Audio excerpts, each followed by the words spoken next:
आज निवडणूक आयोगाने हरियाणा आणि जम्मू काश्मीरच्या निवडणुका घोषित केल्या. नेहमीच हरियाणाबरोबर महाराष्ट्राच्या निवडणुका घोषित होत होत्या आणि एकाच वेळेच्या निवडणुका होत होत्या. परंतु आज सरकारचा डाव दिसतो की या निवडणुका पुढे ढकलाव्या. आतापर्यंत स्थानिक स्वराज्य संस्थांमध्ये यांनी असाच घोळ घालून या निवडणुका सातत्यानं पुढे ढकलत आहेत. जिल्हा परिषद असू दे, पंचायत समिती आणि महानगरपालिका, नगर परिषदा, स्थानिक स्वराज्य संस्थांमध्ये मागासवर्गीयांना न्याय मिळत नाही आणि त्यांना अनेक दिवसापासून या निवडणुकीपासून पदापासून वंचित ठेवण्याचं काम, हजारो पद वंचित त्यापासून पदापासून दूर ठेवण्याचं काम महायुती सरकारने केलेलं आहे.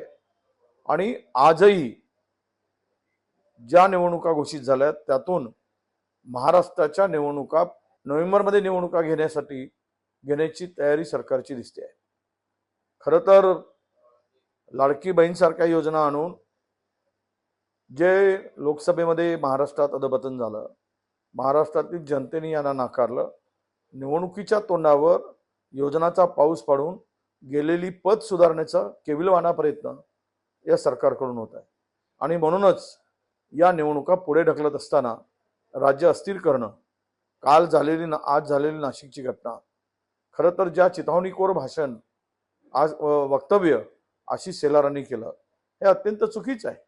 पाठी फोडा, पाठीवर वार घाला अशी भाषा महाराष्ट्राच्या पुरोगामित्वाला शोभा देत नाही.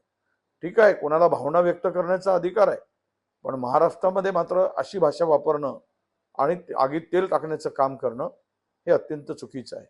ही अशा घटना आता सरकार पुरस्कृत या 2 महिने पाहायला मिळतील. धर्माधर्मामध्ये तेढ निर्माण करून मृतकांच्या टाळूवरील लोणी खाण्याची पद्धत ही भाजपाची जुनीच राहिली आहे. आणि या सर्व धर्मामध्ये तेढ निर्माण करण्याचं षडयंत्र, दंगली घडवण्याचं षडयंत्र आता आखलं जात आहे. राज्यामध्ये अस्थिरता निर्माण करून महाराष्ट्रातील एकूण राजकीय परिस्थिती जी महाविकास आघाडीच्या बाजूने आहे, यामुळे सरकार हादरलेलं आहे, घाबरलेलं आहे. आणि त्यासाठी या निवडणुका पुढे ढकलण्याचं यांचा मानस, यांची मानसिकता ही त्यातलेच एक भाग आहे. आणि एनकेन प्रकारे निवडणुकीत कोणत्याही परिस्थितीत दंगली घडवून, अस्थिरता निर्माण करून, निवडणुका पुढे ढकलून, योजनांचा पाऊस पाडून निवडणुका जिंकण्याचा कट आणि कारस्थान महायुतीचं सरकार करत आहे.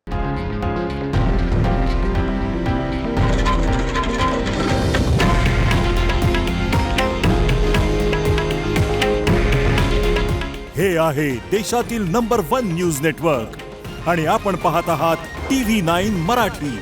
काळजी तुमची, हित महाराष्ट्राचं.